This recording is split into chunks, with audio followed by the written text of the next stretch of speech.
Hello and welcome to Model Dad's 100th video review.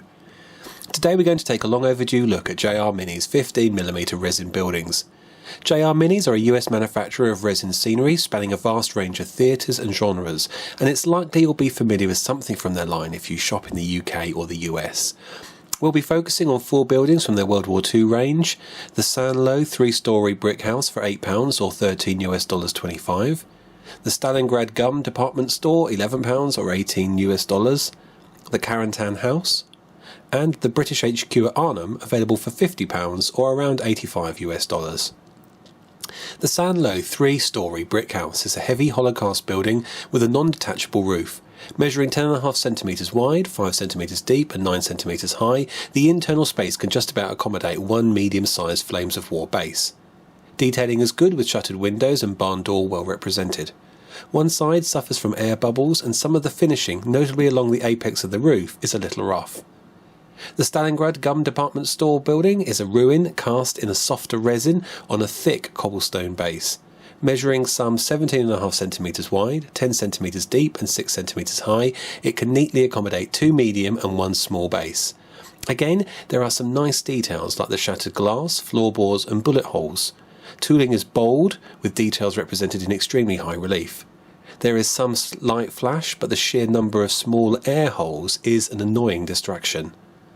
The Carentan House comes with a solid detachable roof and measures 7 centimetres wide, 6 centimetres deep and 9.5 centimetres high. No first floor is modelled, but it can just about hold 2 medium bases. Again, the roof is distinctive in having a flat upper surface between the 2 chimneys.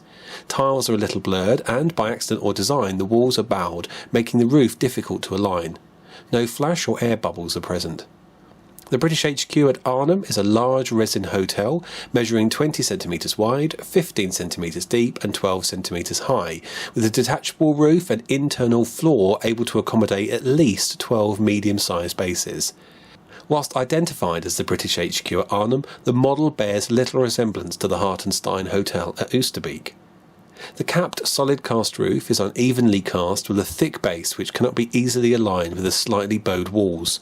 Curiously, the roof is represented with an inset area that can accommodate 4 medium-sized bases. I've looked at a few French roofs and not seen anything quite like this, so I'm assuming it's intended to represent infantry on or in the roof itself. Unfortunately, there is a significant quantity of flash across the surface and particularly in the corners of the model, some of which is more easily removed than others without damaging the details. A first floor with internal walls is included, and whilst the floorboards are nice, the piece itself is thick and unevenly cast. Significant flash needs to be cleaned away from the doors and walls. To see what could be done to offset some of these distracting features, I painted the sample up as a chateau in Normandy, carving out the flash where appropriate and covering some areas with climbing foliage. This is what I come up with.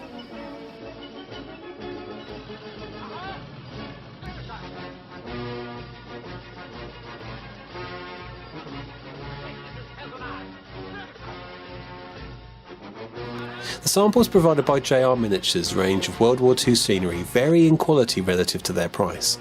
While some of the moulds might be starting to age, the presence of significant flashing, air pockets, irregular walls and offset roofs is disappointing.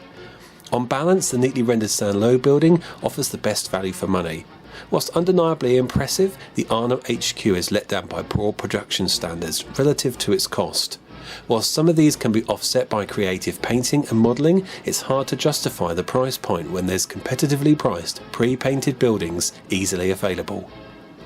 If you're after something a little different, be prepared to put the work in.